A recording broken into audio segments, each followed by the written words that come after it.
Hi, Assalamualaikum warahmatullahi wabarakatuh. Good day, everybody. Welcome back to PAF 3123. So, in this video, we will be talking about XBRL and integrated reporting. Now we will focus on the remaining learning outcomes for this chapter.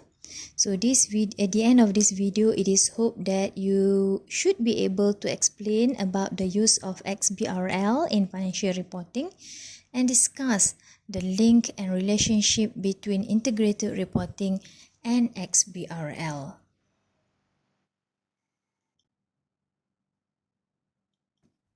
Now that we have learned about integrated reporting, let's focus on how XBRL fits into the equation. What exactly is XBRL and how is it related to integrated report? Apa connection di antara kedua-dua ni?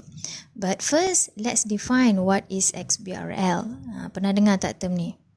Okay, XBRL or Extensible Business Reporting Language is a global web-based computer language that is designed for business reporting and allows account numbers to be tagged within XBRL format using predefined descriptions. Amboi, susah nak faham belik-belik.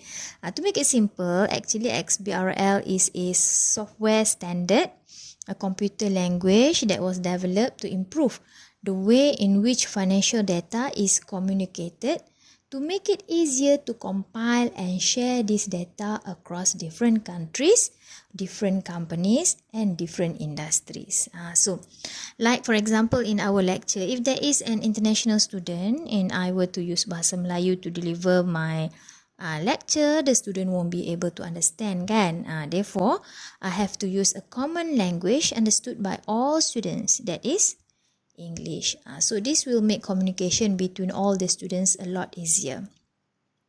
Jadinya samalah, similar to businesses, when you have too many different versions of financial reports that are based on different accounting standards or GAAP, investors or suppliers, for example, would have difficulties to understand the differences between these financial reports. Therefore, they need to take some time to do some sort of analysis first so that they would be able to make a comparison. Jadi dah membazir masa dekat situ kan. Imagine if you have many different subsidiaries across the globe, or your business wants to do business transaction with, let's say, 10 different countries in the world. You will have 10 different formats of report. Jadi tak kepening kepala macam tu kan. So that is where XBRL comes into the picture.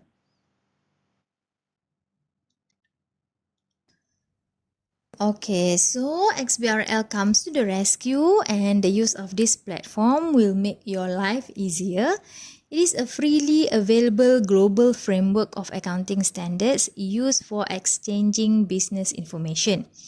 XBRL is based on XML, extensible markup language, coding, and is a standardized way of transmitting financial records around the world.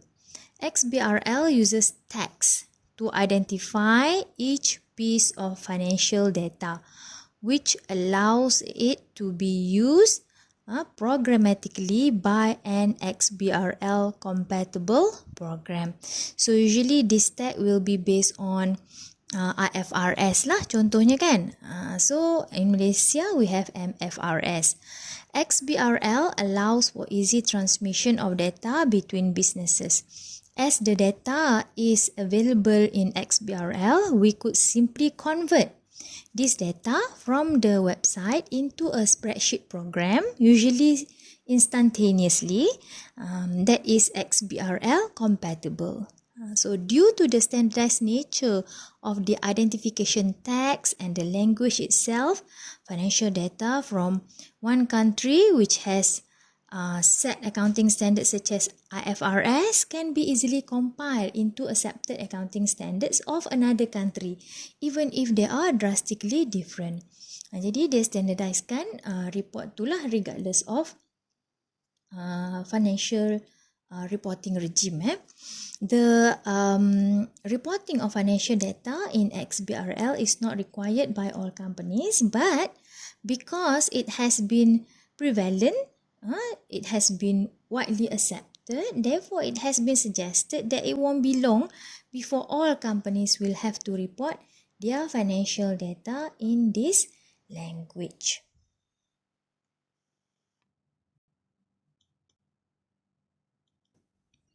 Since XBRL was first introduced in the US, its adoption has spread throughout the world. 3 countries have successfully adopted XBRL fully: the US, Australia and Netherlands, in which their regulators demonstrated the benefits of data sharing among governments and regulators, so that company don't have to prepare various form of reports.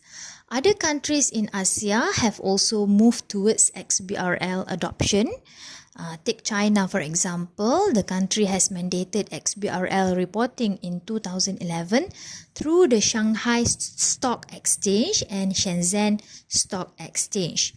In Malaysia, the public listed companies are required to follow the Financial Reporting Act 1997, the Companies Act 2000, the Company Act 2016, lupa pula, and Bursa Malaysia listing requirement when submitting financial reports.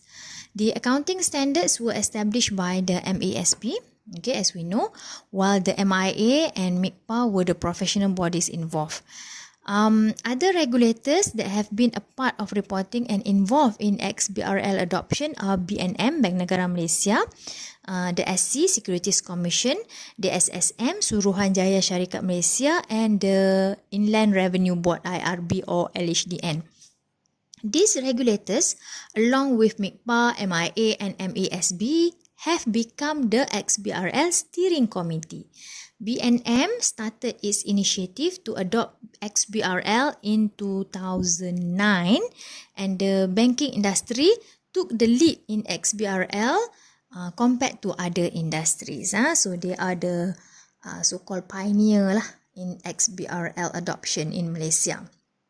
Jadi satu lagi badan organisasi SSM, Suruhanjaya Syarikat Malaysia, has also taken the initiative to adopt XBRL in 2010 in line with SSM's second strategic direction plan for 2010-2014.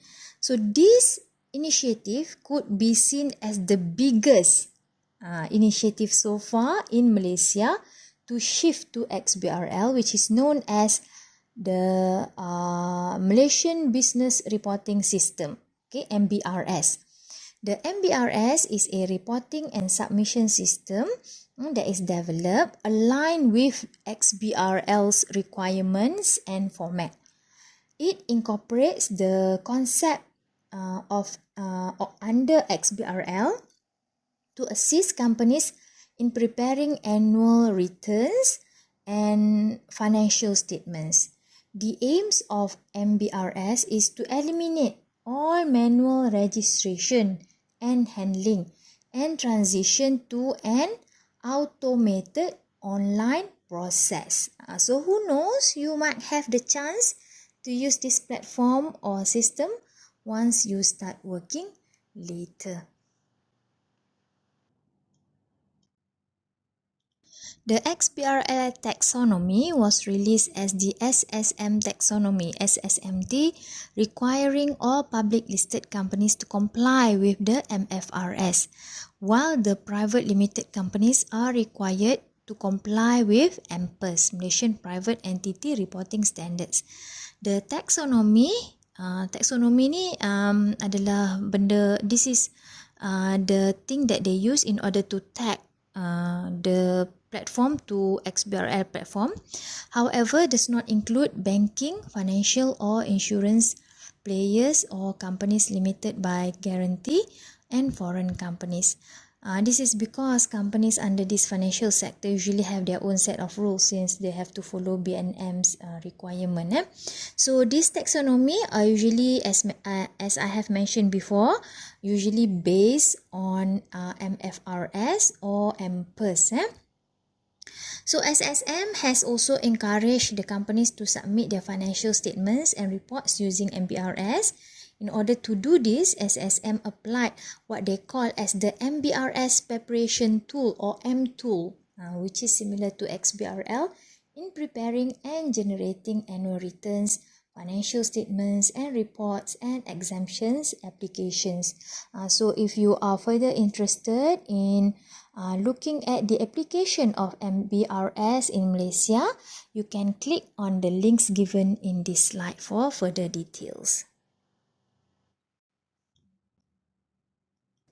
Okay, so now that we have been introduced to XBRL or MBRS in the Malaysian context, how does exactly integrated reporting fits into the picture?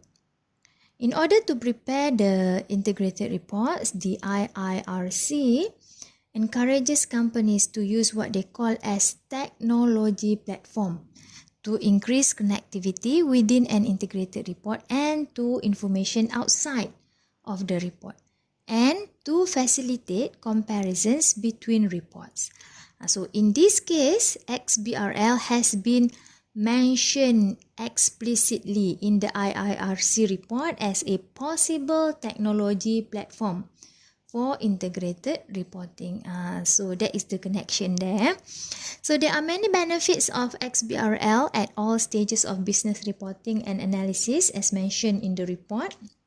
For example, you can see here that the IIRC argues that the beneficial characteristics of XBRL that improve connectivity are consistent semantic definitions of and explicit relationships between information in an integrated report.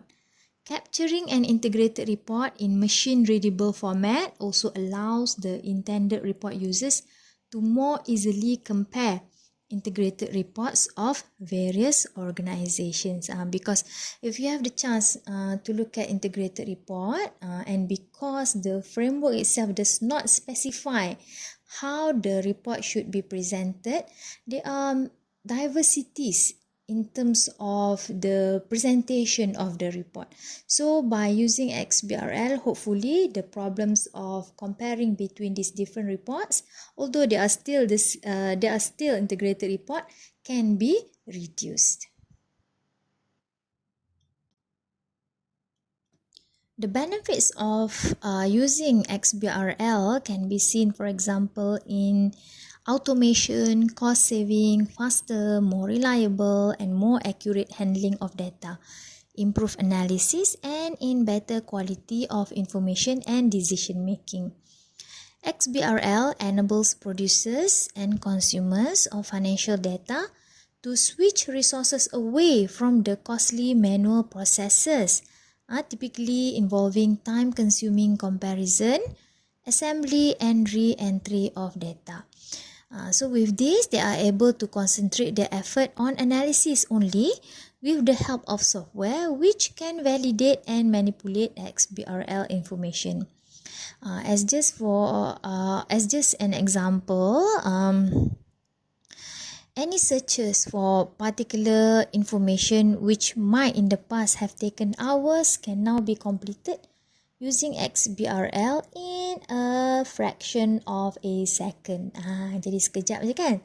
So this at the same time can reduce or even eliminate errors because rekeying of information and manual calculations are no longer needed. So another thing is that this process will also allow data to be used many times while at the same time preserving its structure and context. At the end of the day, the use of XBRL can protect data integrity and helps build trust in and credibility around data.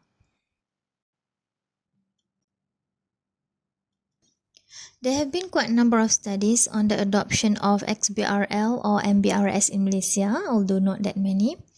So this means that there are more to be done to examine and encourage the use of XBRL among Malaysian firms, regardless of their size.